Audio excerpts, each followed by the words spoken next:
Bonjour à toutes et tous.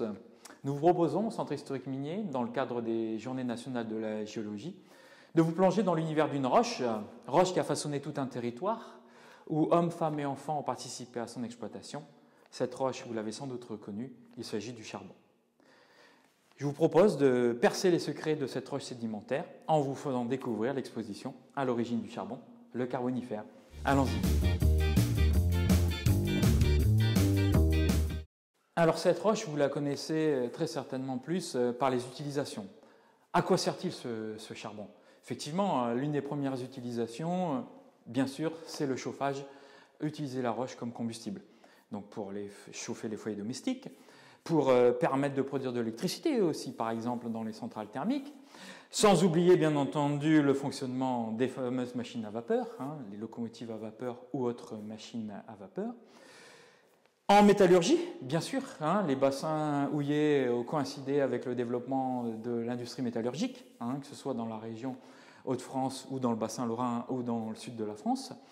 Une utilisation plus récente, moins connue, puisque une utilisation qui a vu le jour au début des années 20, notamment grâce aux travaux mis en place dans la compagnie de mines de Béthune.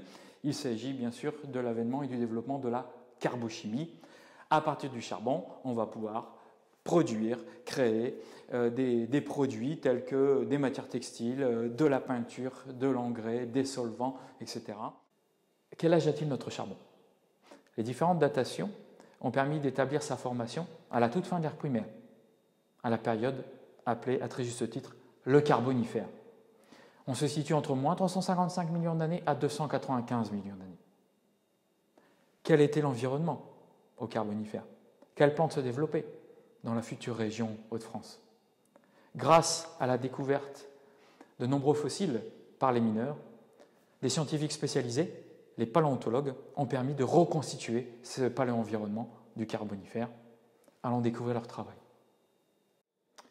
L'étude des différents échantillons mis à jour par les mineurs, que ce soit du bassin minier du Nord-Pas-de-Calais, du bassin stéphanois, du bassin lorrain ou d'autres bassins du centre-midi, ont permis de reconstituer les organismes qui pouvaient se développer dans ces bassins il y a plus de 300 millions d'années.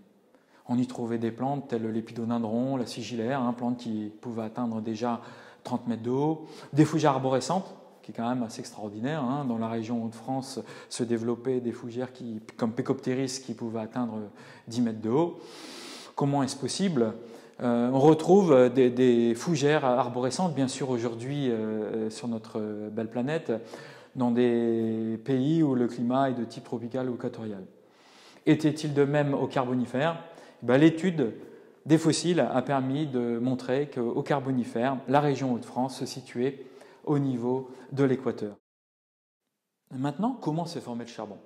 Durant toute la période du Carbonifère, le paysage, souvenez-vous, du Carbonifère, que l'on a découvert ensemble tout à l'heure, ce paysage, il a subi des contraintes dues à la tectonique des plaques.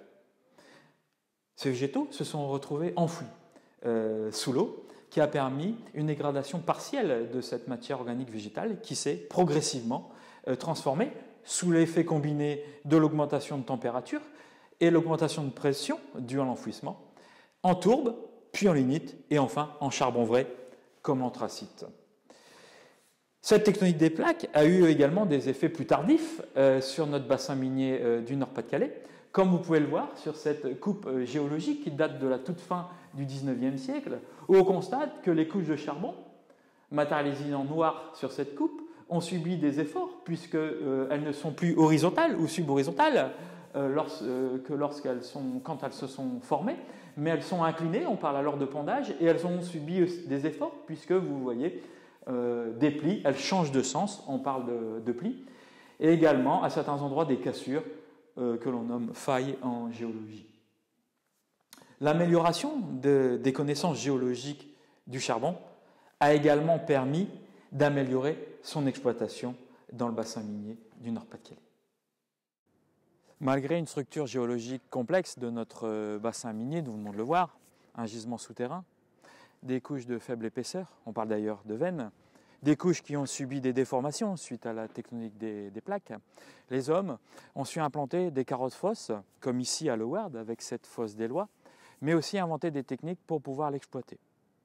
Dans la région, En 270 ans d'exploitation, on estime la production de charbon à environ 2 milliards de tonnes. Cette production s'est achevée le 21 décembre 1990 dans le Pas-de-Calais, à Wagny. Non pas suite à l'épuisement de ce gisement, il en reste énormément de charbon dans le sous-sol de notre bassin, mais plutôt dû à la complexité du gisement qui a augmenté fortement les coûts de production dans les dernières décennies.